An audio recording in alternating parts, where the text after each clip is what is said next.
오늘 말씀의 제목은 큰 궁일로 너를 모을 것이요입니다.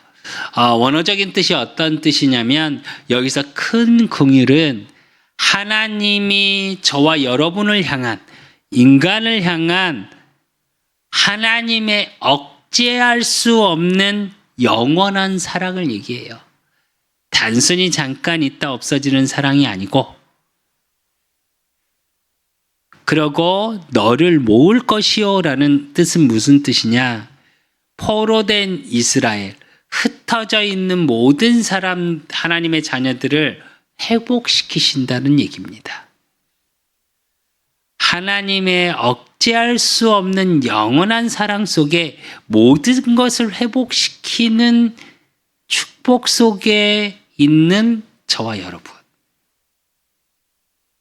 그런데 하나 생각해 보게 되는 게 있지 않으십니까? 저는 말씀을 준비하면서 그런 생각을 했습니다.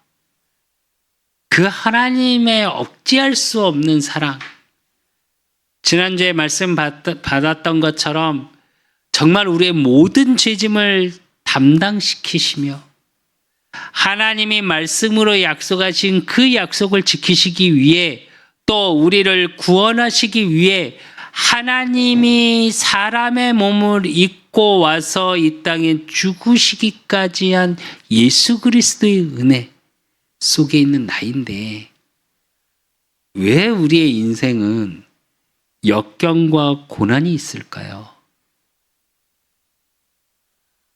왜 우리의 삶은 항상 힘겨움이라는 단어가 붙어 다닐까요?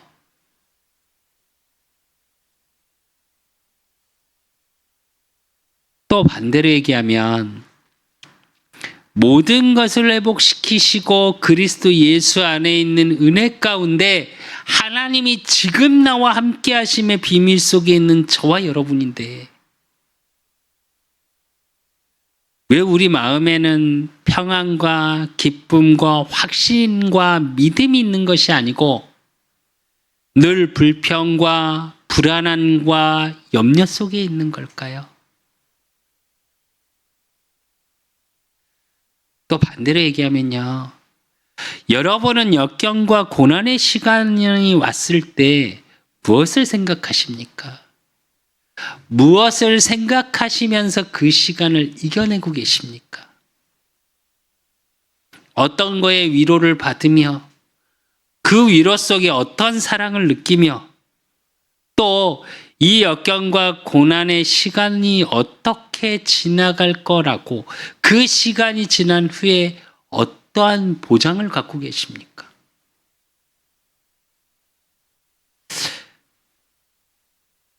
요즘 많은 짧은 영상, SNS, 또 많은 책들, 얼마 전에 서점을 가봤습니다. 좀 작은 지방의 서점이었는데, 서점에서 책을 이렇게 보는데 한쪽에 서적에 쫙 있는 그 서적이 한 출판사에서 시리즈로, 그러니까 작가는 다 다른데 시리즈로 쫙 책을 냈더라고요. 근데 거기서 물론 하나의 책을 제가 구입을 해서 지금 읽고 있는데, 그 내용의 테마가 뭐냐면 위로예요. 위안이에요. 많은 사람들이 얘기합니다. 역경과 고난의 시간, 정말로 캄캄한 어둠의 시간 같으나 그 시간들은 터널이다. 그래서 터널은 반드시 끝이 있게 된다. 지금은 보이지 않는 어둠 속에 있는 것 같으나 그 역경과 고난의 시간이 지나면 환한 바깥 세상이 보여질 거다. 그렇게 위로하기도 하고요. 근데 저는 그 얘기를 들을 때마다 그 생각이 들거든요. 화나다고 그래서 그 세계에 또 염려, 근심이 없을까? 또 있지 않을까? 저는 그런 질문을 가끔 합니다. 여러분은 정말로 역경과 고난의 시간 속에 무엇을 생각하고 어디서 위로받고 살아가고 계십니까? 작년에 작년에 이렇게 일을 하러 갔는데 70이 좀 넘으신 분이에요. 타설이라 그래서 여러분이 이해하기 쉽게 보면 레미콘 차들이 이렇게 오면 건물을 짓기 위해서 이렇게 골조를 세우고 거기에 시멘트를 붓는 그 일을 하는 걸 타설이라고 합니다. 작업에서. 그 일을 하는 이제 보조로 갔었어요. 근데 연세 드신 분이 70이 좀 넘으셨는데 식사를 안 하세요. 술로 대신 원래 현장에서 술을 마시면 쫓겨나는데 이분은 되게 오래 기술이 있으셔서 감독관들이 알면서 모른 척 해줘요, 그냥. 근데 그분이 저한테 뭐라 그러시냐. 물론 일을 할 때 저를 되게 힘들게 하셨던 분인데 처음에 봤을 때 저한테 했던 말씀이 저는 기억이 납니다. 제가 나중에 글을 쓰게 되면 그 에세이집에 꼭 그분 이야기를 넣으려고 생각하고 있는데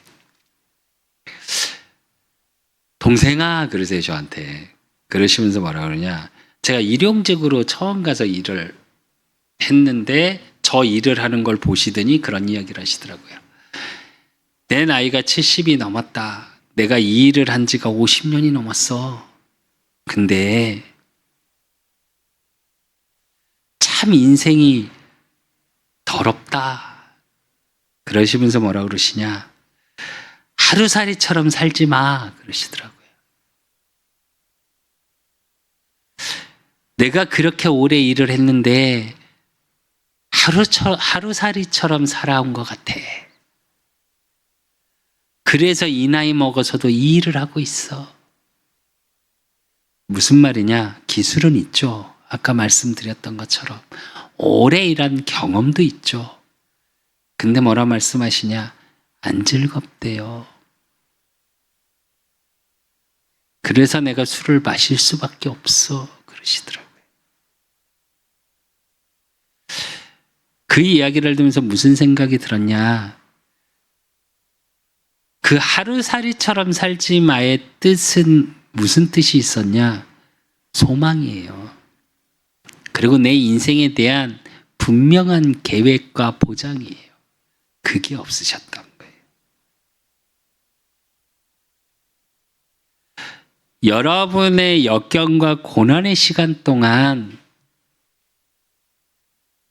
그 역경과 고난에 묶여 살면 어떻게 되냐? 소망이 없는 하루를 살아내는 하루살이처럼 살아가게 됩니다. 여러분의 어제의 시간까지 혹시 하루살이처럼 사셨습니까?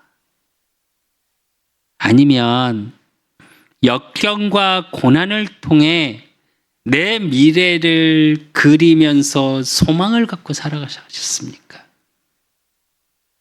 여기서 가장 중요한 게 뭐냐? 소망에 대한 보장과 확신을 갖고 있는 사람과 없는 사람의 차이겠죠. 이렇게 이야기하면 어떤 분은 그러실 겁니다. 야, 내가 그렇게 꿈꾸며 살아왔는데, 그렇게 노력하며 살아왔는데 내 인생 안 되던데.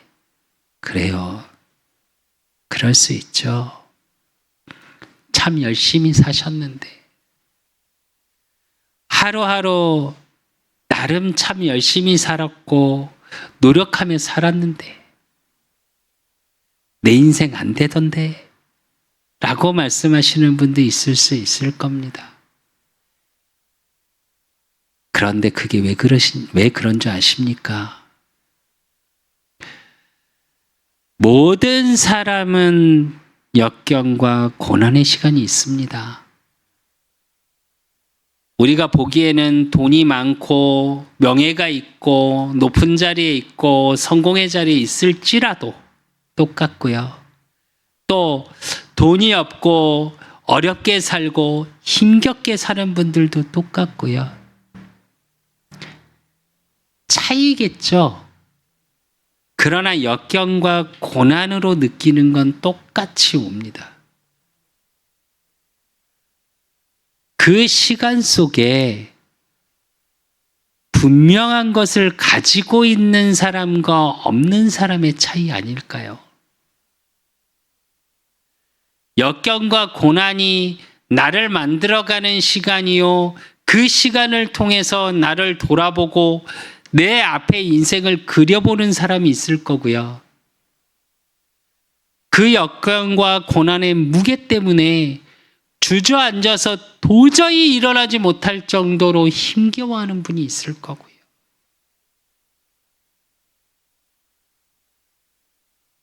소망이라는 걸로 붙잡고 일어설 수 있는 힘이 어디서 나오냐? 사람의 힘에서는 나올 수가 없어요. 좀 전에 말씀드렸던 것처럼 70이 넘으시고 거기에선 경험이 많으셔서 기술자로 인정해주고 그 기술직을 다 인정받는 그분의 입에서 뭐라고 말하냐? 하루살이처럼 살지 마.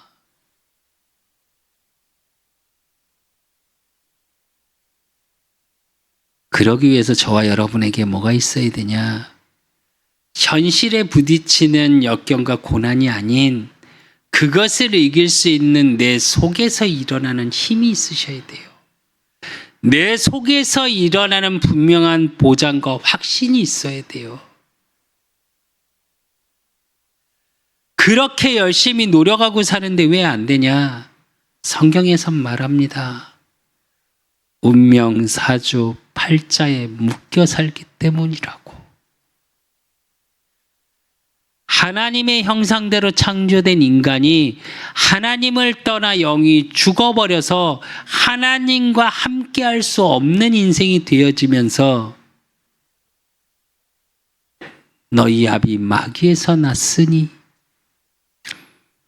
그래서 운명사주 팔자에 묶여서 묶인 인생을 사는 인생.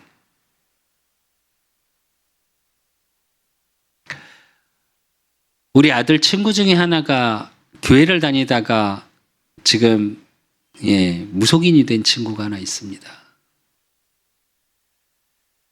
어머니가 권사님이세요. 할머니가 권사님이세요.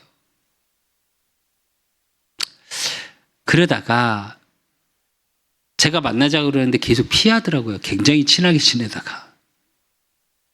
그러다 무속인이 되고 내린 굿을 받고 집도 나와서 옥탑방을 얻어서 거기에다가 꾸몄더라고요. 아예.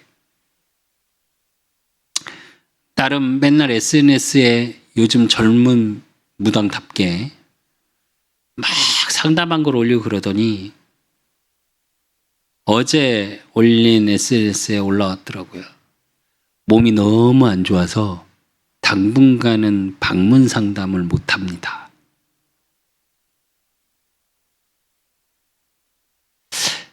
그걸 보는데 제가 무슨 생각이 드냐? 너무 안타까운 거예요.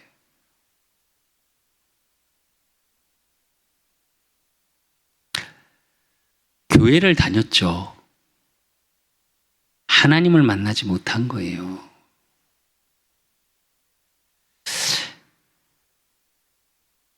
제가 왜 이 얘기를 하냐?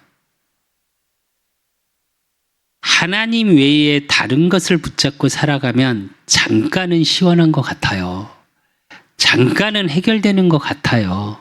역경과 고난을 잠깐은 이겨내는 것 같아요. 그런데 하나님 외에 다른 것들은 결국은 그게 쌓이고 쌓여서 무게가 점점 더 무거워져요.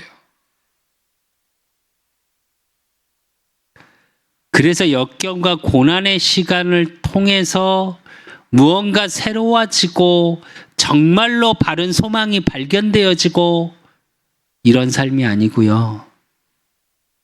잠깐은 나은 것 같은데 뒤돌아보니까 더 큰 역경과 고난 속에 내가 있음을 확인하게 돼요. 문제 사건이 오는 게 문제가 아니에요. 여러분의 감정, 여러분의 내 속에서 일어나는 역경과 고난이 생겨요.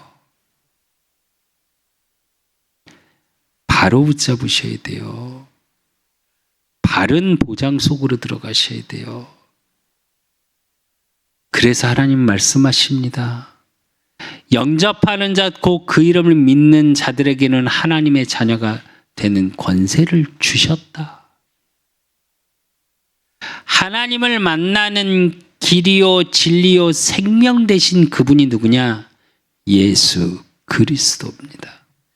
그분이 왕, 제사장, 선지자로 오셔서 저와 여러분의 운명사주 팔자를 끝내셨어요.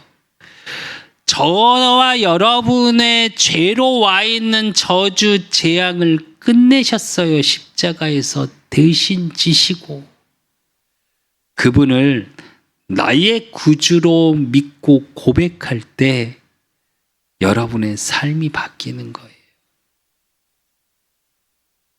여러분의 인생이 역경과 고난 속에 있을지라도 보장받는 인생으로 바뀌어지는 거예요. 사람들이 그런 얘기를 하더라고요. 믿어봐야 소용없더라. 진짜 질문한 적이 있습니다. 진짜 믿으셨습니까? 제가 질문한 적이 있어요. 현장에서 전도하는데 제가 복음을 전하니까 그분이 뭐라고 그러냐면 자기 교회 다녔다. 근데 믿어봐야 별거 없더라. 정말 열심히 했다. 11조도 했고 교회 헌신도 많이 했고 근데 별거 없더라. 내 인생 힘들더라 그러시더라고요. 그래서 제가 그랬습니다. 진짜 믿으셨습니까? 역경과 고난을 이기는 수단으로 이러면 되겠지, 내가 열심히 하면 되겠지 라고 생각하신 것이지 진짜 믿으셨습니까? 그랬더니 가만히 계시더라고요. 근데 양심적인 분이었죠. 여러분 지금 혹시 너무너무 힘들고 내 영혼에, 내 환경에, 내 만남 속에 내 삶과 내 인생이 역경과 고난 속에 있다고 생각하시는 분 있으십니까? 그러면 하나님의 보장 속으로 들어오십시오. 하나님의 사랑과 하나님의 위로 속으로 들어오십시오. 그러면 그냥 역경과 고난이 단순히 끝나는 게 아니라 그 역경과 고난 속에 진짜 행복, 진짜 평안, 진짜 위로가 무엇인지 체험하게 되실 거예요.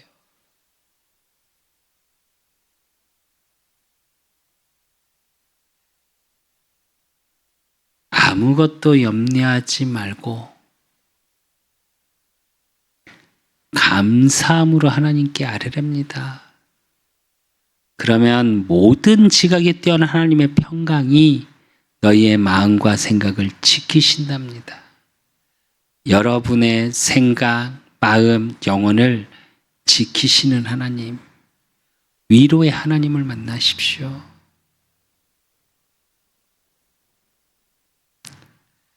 저는 그렇게 생각합니다. 때로는 지치고 제 인생에 역경과 고난의 시간이 있었죠. 아니 어쩌면 지금도 그 시간을 살아가고 있는지도 모릅니다. 그럴 때마다 저는 그런 생각을 합니다.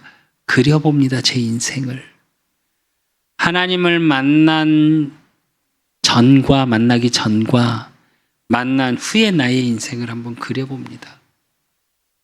아, 나 사랑받은 자구나. 하나님 만나기 전에 내 인생은 역경과 고난 속에 혼자 어떻게든 이겨보려고 몸부림치던 저의 인생이었어요. 제 지금의 인생은 어떤 인생이냐? 역경과 고난 속에 하나님이 내게 주신 것을 생각해요. 아니, 하나님께서 나를 통해 하실 일들을 생각해요. 염려하고 근심할 시간에 하나님 앞에 기도합니다. 그러면 하나님이 제게 주시는 게 뭔지 아십니까? 제일 첫째, 위로예요. 괜찮다. 너 잘하고 있어. 제가 정말 많이 하는 질문 중에 하나가 하나님 앞에 이게 맞습니까? 했어요.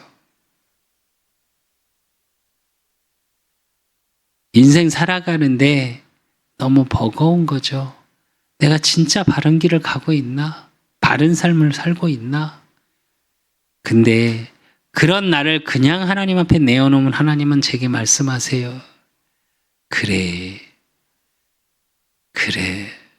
내가 너와 함께 하고 있어.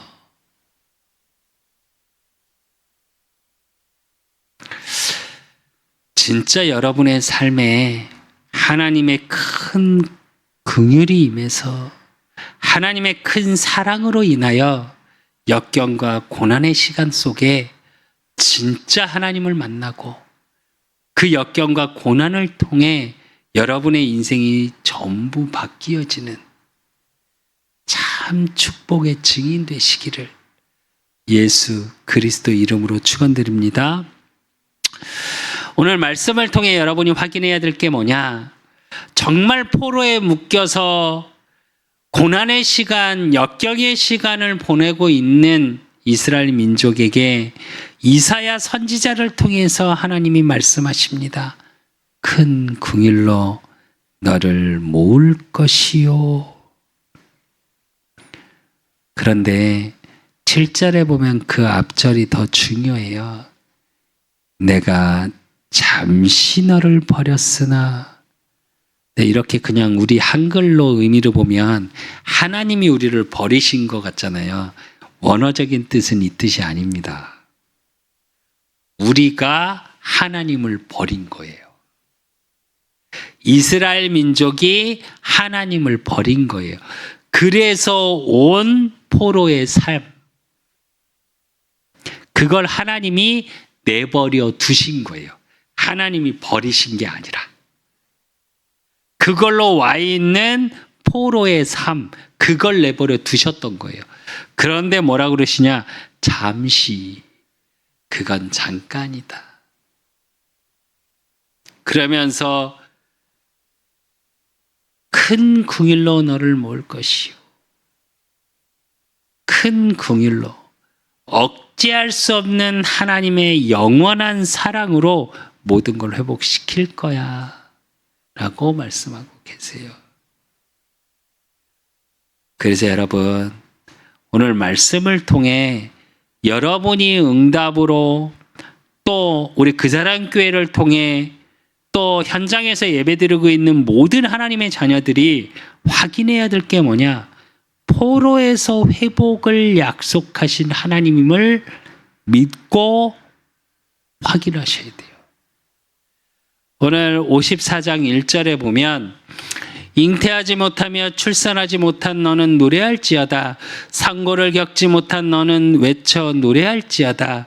이는 홀로 된 여인의 자식이 남편 있는 자의 자식보다 많음이라 여호와께서 말씀하셨느니라 이래요.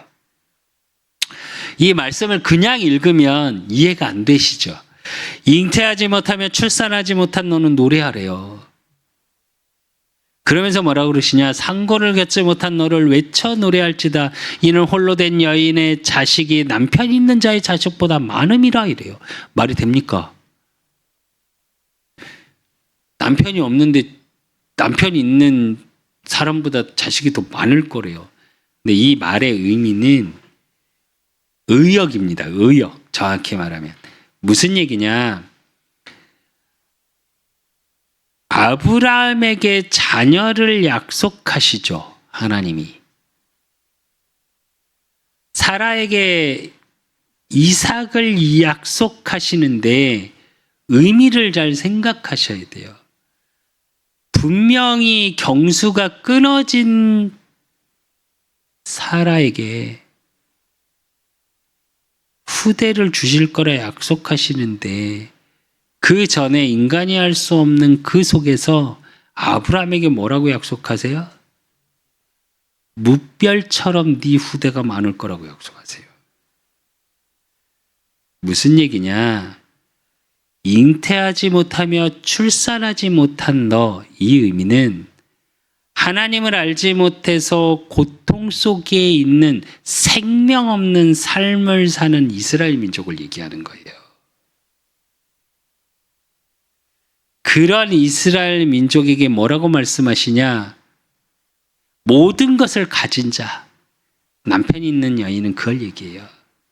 모든 보장이 있는 것처럼 보이는 자보다 아무것도 없는 너, 생명조차 없어 보이는 너를 통해 더 큰 일을 하실 거다. 즉, 생명을 회복시키실 거다라고 얘기하고 있는 거예요.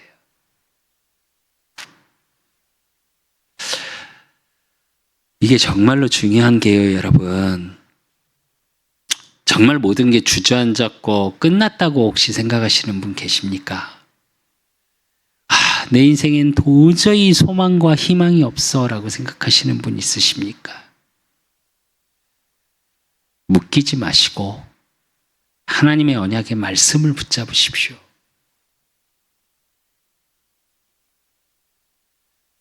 그러면서 2절, 3절에 보니까 내 장막터를 넓히며 내 처소의 휘장을 아끼지 말고 널리 펴되 너의 줄을 길게 하며 너의 말뚝을 견고하게 할지어다.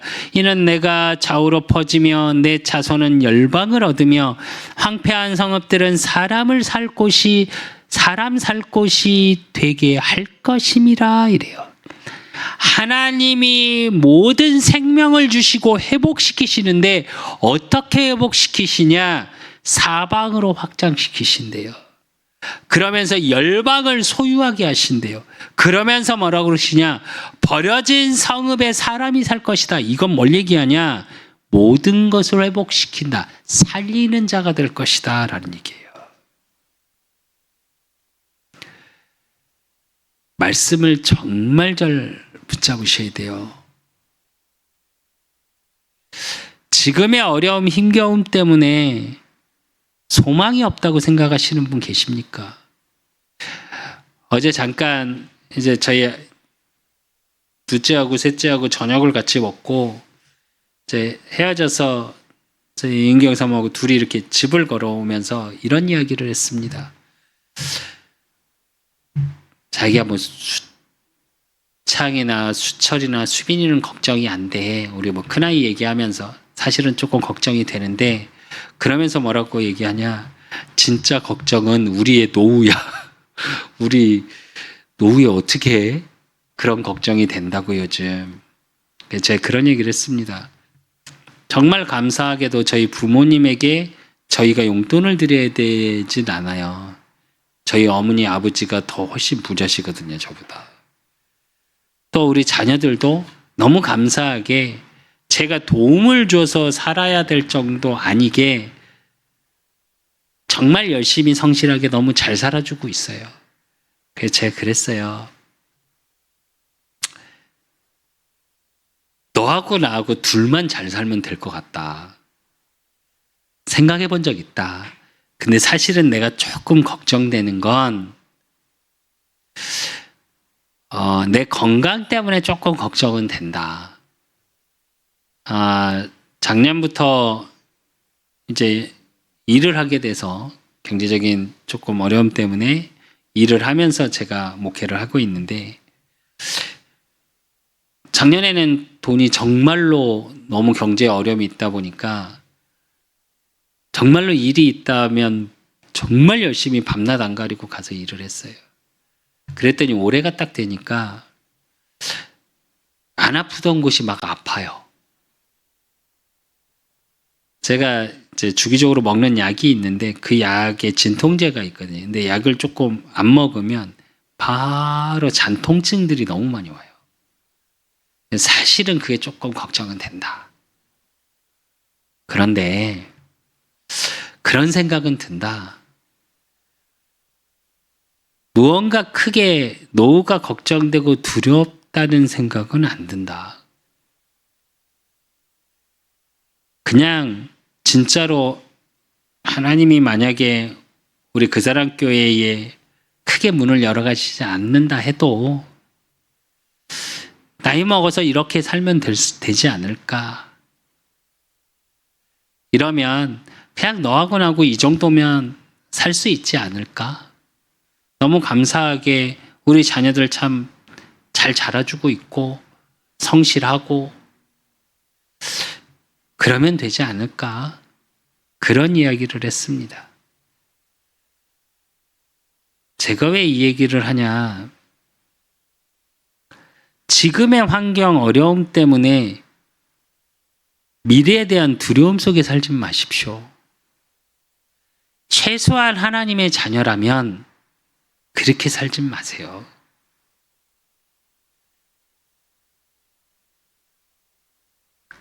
환경적으로 지금 가진 것으로 여러분을 평가하지 마시고 하나님이 지금 내게 주신 것에 대한 분명한 게 있다면 하나님은 반드시 여러분을 회복시키세요.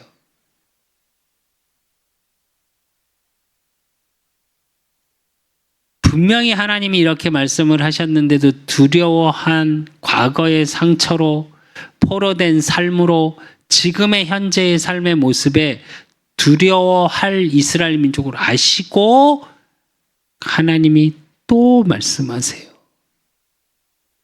4절부터 6절에 보면 두려워하지 말라 내가 수치를 당하지 아니하리라 놀라지 말라 내가 부끄러움을 보지 아니하리라 내가 내 젊었을 때의 수치를 잊겠고 과부 때의 치욕을 다시 기억함이 없으리니 이는 너를 지으신 이가 내 남편이시라 그의 이름은 만군의 여호와시며 내 구속자는 이스라엘의 거룩한 이시라 그는 온 땅의 하나님이라 일컬음을 받으실 것이라 여호와께서 너를 부르시되 마치 버림을 받아 마음에 근심하는 아내 곧 어릴 때에 아내가 되었다가 버림을 받은 자에게 함과 같이 하실 것임이라 내 하나님께서 말씀하셨느니라 그래요.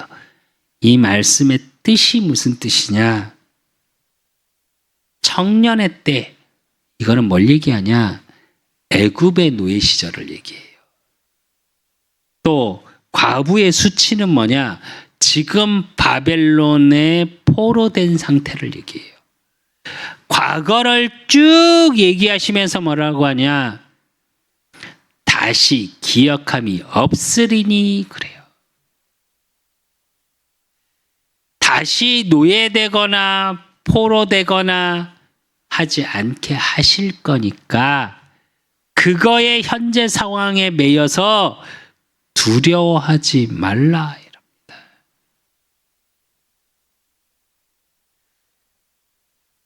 다시는 수치 안 당하는 방법, 다시는 노예가 되거나 포로되지 않는 방법이 뭐냐? 하나님과의 관계를 회복하시면 돼요. 하나님이 포로에서 회복을 약속하시는데 뭐라고 말씀하시냐? 끝에 내 하나님께서 말씀하셨느니라 이래요.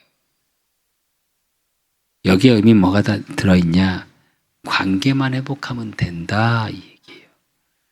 그래서 호세아서 2장 16절에서 22절에 보면 여호와께서 이르시되 그날에 내가 나를 내 남편이라 일컫고 다시는 내 바알이라 일컫지 아니하리라 내가 바알들의 이름을 그의 입에서 제거하여 다시는 그의 이름을 기억하여 부르는 일이 없게 하리라 그날에는 내가 그들을 위하여 들짐승과 공중의 새와 땅의 곤충과 더불어 언약을 맺으며 또 이 땅에서 활과 칼을 꺾어 전쟁을 없이 하고 그들로 평안히 눕게 하리라 내가 내게 장가들어 영원히 살되 공의와 정의와 은총과 긍휼히 여김으로 내가 장가들며 진실함으로 내게 장가들리니 내가 여호와를 알리라 여호와께서 이르시되 그날에 내가 응답하리라 나는 하늘에 응답하고 하늘은 땅에 응답하고 땅은 곡식과 포도주와 기름에 응답하고 또 이것들은 이스라엘에 응답하리라 그럽니다. 여러분 너무 잘 아시죠? 호세아 선지자에게 왜 이 언약을 확인하셨냐? 여러분 잘 아시는 것처럼 호세아 선지자의 아내, 지금으로 목사님 사모님이 바람을 피고 다녀요. 그것도 한 남자와 바람이 아니라 이 남자 저 남자에게. 그러니까 호세아 선지자가 하나님 앞에 엎드려 가서 기도합니다. 하나님 이래서야 되겠습니까? 제 얼굴을 못 들고 다니겠습니다. 하나님이 내게 주신 저 여인이 계속 바람을 피고 다닙니다. 그랬더니 하나님이 말씀하세요. 네 아내로 보이느냐? 너와 이스라엘 민족이 이러고 있지 않느냐? 나를 두고 다른 우상들에 가서 절하고 다른 우상들과 관계를 맺고 그러고 있지 않느냐? 그래서 오늘 말씀을 호세아에서 말씀해 보면 남편이 되어 이러죠. 무슨 말이냐? 이건 관계 회복을 얘기해요. 네가 모든 관계를 회복하게 할 거다. 근데 그 관계를 회복하면 뭐라 그래요? 그날에 내가 응답하리라. 하늘에 응답하고 하늘은 땅에 응답하고 땅은 곡식과 포도주와 기름에 응답하고 또 이것들은 이스라엘에 응답하리라. 하나님의 자녀에게 준비된 모든 것을 주겠다는 얘기예요. 포로에서 묶여있는 것에서 여러분 있으십니까? 역경과 고난 때문에 지금 몸부림치고 계신 분 계십니까? 하나님과의 관계를 회복하십시오. 그러면 모든 것이 회복되어집니다. 그렇다면 그 하나님이 어떤 하나님이시냐? 오늘 이사야 선지자가 고백합니다. 영원히 변하지 않으시는 하나님이시기에 하나님과의 관계를 회복하면 영원한 하나님의 보장 속으로 들어가는 거예요. 9절에 보니까 뭐라 그러냐? 이는 내게 노아의 홍수와 같도다. 내가 다시는 노아의 홍수로 땅 위에 범람하지 못하게 하리라. 맹세한 것 같이 내가 내게 노하지 아니하며 너를 책망하지 아니하기로 맹세하였노니. 그래요. 이 말은 무슨 뜻이냐? 여러분의 과거 때문에 하나님이 책망하지 않으시겠다는 얘기예요. 관계만 회복하면 과거에 어찌됐건 그걸 갖고 묻지 않는다고요. 성경을 잘 읽어보시면요. 아브라함을 창세기를 잘 보시면 아브라함이 실수하죠. 많이 하죠. 믿음의 조상이라고 말하는 아브라함이 하나님을 잘 못 믿어요. 젖과 꿀이 흐르는 땅으로 가라. 그래서 가서 봤더니 젖과 꿀이 안 흘러. 기근이 있어. 그러니까 어떻게 해요? 바로 애굽으로 내려가요. 그러니까 어떻게 해요? 자기 부인을 왕한테 뺏겨. 그것마저도 하나님이 회복시키세요. 그런데 웃기죠. 단 한 번도 아브라함에게 너 왜 가지 말라는데 거기 갔어? 너 그렇게 말하지 말라는데 왜 그렇게 했어? 라고 책망하지 않으십니다. 아브라함이 딱 하나 했던 게 하나 있어요. 창세기를 잘 읽어보시면 여호와께 단을 쌓았더라. 단을 쌓았더라. 아브라함에 있는 현장마다 여호와께 단을 쌓았더라 그래요. 그게 무슨 말이냐? 환경과 문제와 사건 속에 우리가 실수할 수 있어요. 그런데 중심을 하나님께 드리고 있으니까 그걸 가지고 단 한 번도 책망하지 않으세요. 오늘 그 얘기세요. 그러면서 그걸 알았던 이사야가 뭐라고 고백하냐? 오늘 5절에 하나님을 어떻게 이사야가 알고 있는지를 고백하는 절이에요. 이는 너를 지으시니가 이래요. 창조주 하나님임을 알아요. 그러면서 남편이시라 그래요. 남편이시라 이 얘기는 무슨 얘기냐? 통치하시는 하나님이란, 그러니까 남편이라는 원어의 뜻 중에 하나가 어떤 뜻이 있냐? 통치하다라는 뜻이 있습니다.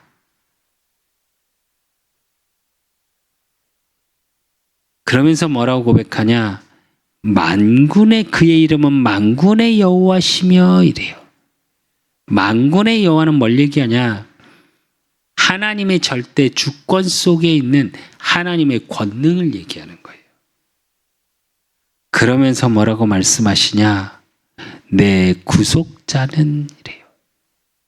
하나님의 강권적인 은혜로 구속받은 자, 즉 보장받은 자라는 얘기예요. 보장하시는 하나님, 그걸 속량한다고 하죠. 그러면서 뭐라고 그러냐? 거룩하신 하나님. 하나님의 초월성을 얘기해요.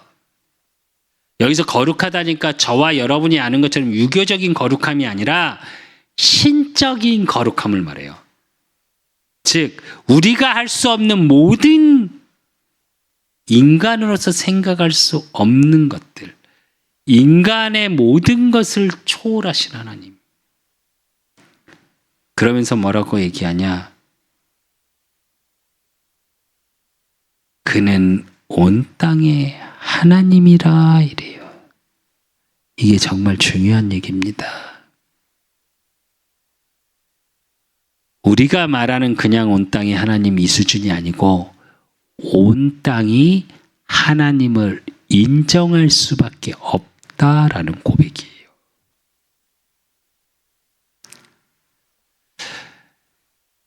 여러분이 하나님을 이렇게 알고 계셔야 해요. 여러분이 여러분의 하나님을 이렇게 고백하셔야 돼요. 역경과 고난과 힘겨움과 어려움 속에 있다고 역경과 힘겨움을 바라보지 마시고 그 속에서 하나님이 내게 주신 이유가 무엇이고 왜 이 길을 확인하게 하시는지를 알고 그렇기 때문에 이게 잠시라는 것을 알고 계셔야 돼요. 그러면서 나의 하나님이 어떤 하나님인지 확인하실 수 있어야 돼요.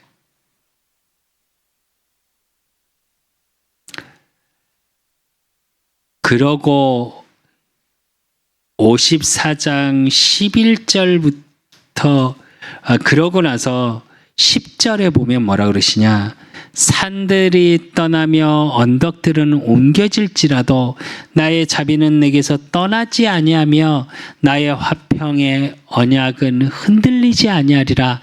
너를 긍휼히 여기시는 여호와께서 말씀하셨느니라 그래요. 무슨 얘기냐? 사건에 그 어떤 거에 지금의 환경에 속지 마라. 하나님의 언약, 약속하신 것은 반드시 지키신다. 하나님의 사랑은 흔들리지 않는다. 이 얘기입니다. 여러분을 그렇게 사랑하고 계시는 거예요. 잊지 마세요. 사람한테 위로 얻으려 하지 마시고 어떤 배경에 보장받고 위로함을 얻으려고 하지 마시고 하나님의 위로, 하나님의 긍휼을 구하시면 돼요. 그런데 그 하나님의 사랑과 긍휼을 확인하는 하나님의 방법을 얘기하시는 게 11절에서 17절입니다. 근데 11절에서 17절은 뭘 얘기하시냐? 교회를 얘기해요. 그래서 하나님의 방법, 회복의 방법은 뭐냐? 교회를 통한 회복이에요. 사람들은 말합니다. 교회가 왜 많아야 되냐? 뭐 교회가 왜 이렇게 많냐? 어느 분들은 그러시더라고요. 작은 교회들은 다 없어져야 된대요. 상가에 조그맣게 그렇게 있는 교회들은 피해를 준대요. 이미지에도 뭐 여러 가지에도. 그래서 제가 속으로 그랬습니다. 그 얘기를 듣는데 우리 교회도 피해 주는 교회인가? 근데 저는 그렇게 생각하지 않습니다. 교회는 많아야 합니다. 그런데 그 많은 교회들이 무엇을 해야 되는지를 오늘 11절부터 17절까지 나와 있어요. 우리 그 사람 교회는 이 일을 해야 할 거고요. 이 땅의 모든 교회들은 이 일을 하기 위해서 세워진 겁니다. 오늘 11절에서 12절에 보면 너 공고하며 광풍에 요동하여 안위를 받지 못한 자여 보라 내가 화려한 채색으로 내 돌 사이에 더하며 청옥으로 내 기초를 쌓으며 홍보석으로 내 성벽을 지으며 석류석으로 내 성문을 만들고 내 지경을 다 보석으로 꾸밀 것이며 이래요.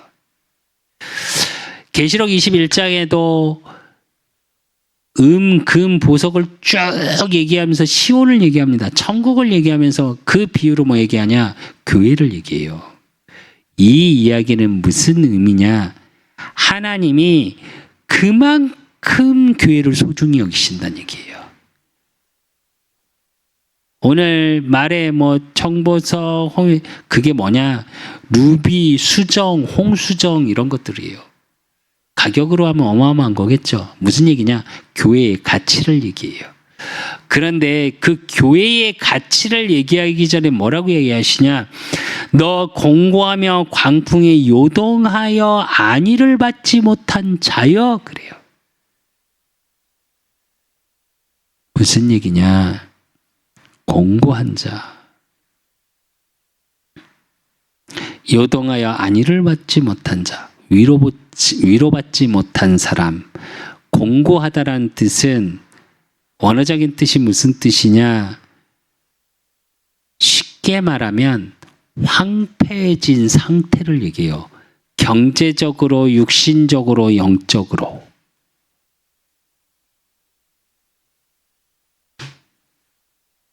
교회가 뭘 해야 되냐? 그래요. 위로받지 못한 사람들을 위로할 수 있어야 돼요. 또 두 번째로 해야 될 게 뭐냐? 13절에 보니까 내 모든 자녀는 여호와의 교훈을 받을 것이니 내 자녀에게 큰 평안이 있을 것이며 이래요. 후대에게 이 복음의 언약이 전달되어져서 우리 후대들이 어떤 삶이요? 평안한 삶. 무기력한 후대들이 아니고요. 또 돈 벌고 싶어서 몸부림치고 그래서 사건 사고를 일으키고 요즘 청소년들에게 여러 가지 문제 중에 하나가 뭐냐? 마약 중독 이제 들어왔고요. 폭력 들어와 있고요. 아이들이 많은 문제를 일으킵니다. 아이들 잘못 같으십니까, 여러분? 얼마 전에도 아이들이 다른 아이를 때리면서 촬영을 하고 웃었다고 이슈화돼서 뉴스에 나오더라고요. 저는 그걸 볼 때마다 미칠 것 같을 때가 있어요. 아이들이 다 잘못한 것처럼. 맞죠? 아이들이 잘못했죠? 근데 반대로 한번 물을게요. 왜 그렇게 됐을까요?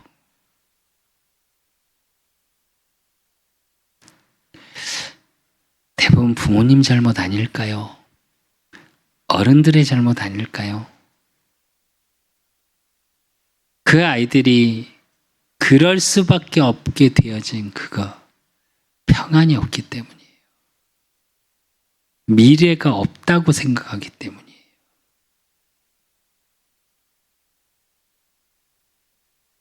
교회는 그걸 바꿔주는 곳입니다. 그래야 합니다. 우리 그 사람 교회가 그리스도의 사랑으로 그루터기를 찾고 세우고 남기는 교회. 그래서 문화적인 교회를 놓고 계속 기도하는 이유가 이것 때문이에요. 문화로 바꿔줘야 돼요. 말로 사람이 바뀌는 게 아닙니다. 삶으로 바뀌는 거예요. 그걸 도와줄 수 있는 문화를 만들어가는 교회. 그래야 해요, 교회는. 아이들이 갈 곳이 많은 것 같은데 아이들이 갈 곳이 없는 시대가 이 시대입니다. 여기저기 후대를 위해 많은 정책들이 나오는데 실제로 아이들은 갈 곳이 없는 시대가 이 시대입니다. 마음 편하게 얘기할 곳이 없는 시대가 이 시대예요. 아무도 아이들의 말을 들어주지 않거든요. 다 아이들에게 가르치려 들거든요. 아니요, 그런 교회 말고요. 아이들의 이야기를 들어줄 수 있는 교회. 아이들이 흔들려서 정말 공고한 상태가 돼 있는 아이들에게 하나님의 말씀을 전하는 교회. 가르치고 교훈하는 교회가 아니라 삶을 통해 보여줄 수 있는 교회여야 돼요. 그러면서 교회가 또 어떤 모습이어야 되냐? 14절에 보니까 너는 공의로 설 것이며 학대가 내게서 멀어질 것인즉 내가 두려워하지 아니할 것이며 공포도 내게 가까이 하지 못할 것이라 이래요. 두려움과 공포 속에서 지킬 수 있는 교회여야 돼요. 교회에 오니까 더 걱정되고 교회에 오니까 더 두렵고 교회에서 뭐 시킬까 봐 눈치 보고 하는 교회가 아니라 내 인생 살아가는데 두려울 수밖에 없고 내 인생 살아가는데 당장 공포스러울 만큼 힘든 삶에서 지키고 보호할 수 있는 교회.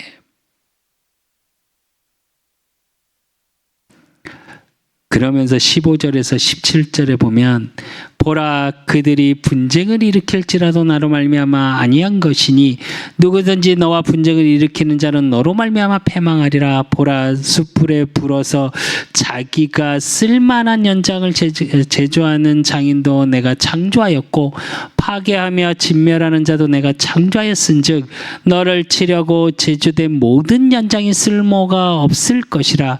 일어나 너를 대적하여 송사하는 모든 혀는 내게 정죄를 당하리니 이는 여호와의 종들의 기업이요 이는 그들이 내게서 얻은 공의의 나라 여호와의 말씀이니라 이래요.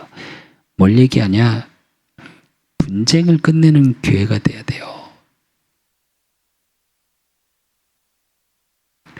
다투고 나누고 분리시키고 이간하는 교회가 아니고요. 하나 되게 하고 하나님과 관계를 회복하고 사람과의 관계를 회복시키는 교회여야 됩니다. 이게 진짜 교회의 모습 아닐까요? 이렇게 되기 위해서 뭐가 돼야 되냐? 여러분 자신이 교회여야 돼요. 고린도전서 3장 16절에 너희 몸이 성전인 것과 성령이 너희의 거하심을 알지 못하느냐? 여러분이 성전이에요. 그 성전된 하나님의 자녀들이 모여서 예배드리는 곳이 예배당, 우리로 얘기하면 성전, 교회인 겁니다. 같은 거겠죠. 그래서 여러분 진짜 교회를 회복하셨으면 좋겠어요. 그러기 위해서 하나님의 관계를 회복하고요. 그러기 위해서 여러분의 삶을 통해 믿음의 고백이 어떤 고백 속에 있어야 되냐? 영원히 변치 않으신 그 하나님의 사랑받은 나임을 고백될 수 있어야 돼요. 그래서 결론으로 오늘 이사야 54장 7절에서 8절에 보면 내가 잠시 너를 버렸으나 큰 긍휼로 너를 모을 것이요 내가 넘치는 진노로 내 얼굴을 내게서 잠시 가렸으나 영원한 자비로 너를 긍휼히 여기리라 내 구속자 여호와께서 말씀하셨느니라 이래요.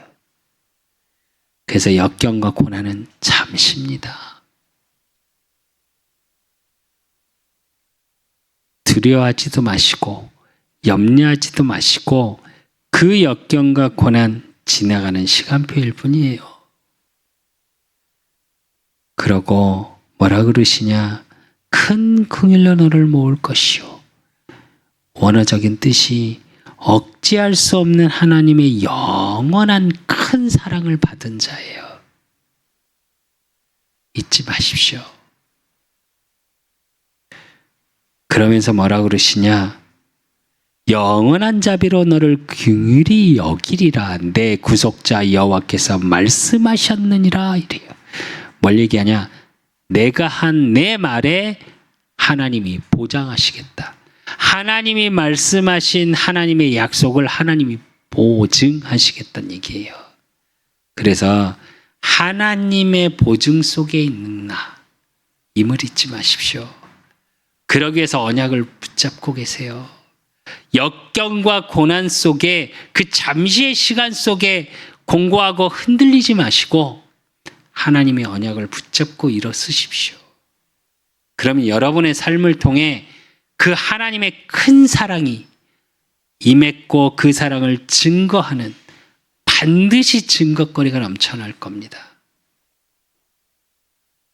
그래서 하나님의 큰 긍휼로 하나님의 영원하신 큰 사랑으로 모든 것을 회복하시는 회복의 증인 되시기를 예수 그리스도 이름으로 축원드립니다. 하나님 아버지 감사합니다. 우리 그사랑교회와 그사랑교회 모든 성도들 또 현장에서 예배드리고 있는 하나님의 자녀들 하나님의 큰 긍휼로 모든 것을 회복하심이 확인되고 증거하고 증언하는 응답 속에 있을 수 있도록 하나님이 축복하시고 인도하시고 역사해 주실 줄 믿사옵고 살아계신 예수 그리스도 이름으로 감사함으로 기도드리옵나이다. 모든 문제 해결자 되신 우리 주 예수 그리스도의 은혜와 우리 하나님 아버지의 극진하신 사랑하심과 성령님의 유통 역사하심이 하나님의 큰 긍휼 받은 자로 하나님의 보증 속에 있는 자의 축복을 누리고 증거하기를 소원하는 우리 그사랑교회 모든 성도들 머리 위에 또 현장에서 예배드리고 있는 모든 성도들 머리 위에 그들의 가정과 업과 모든 만남 위에 이제로부터 영원까지 항상 함께 있을지어다. 아멘.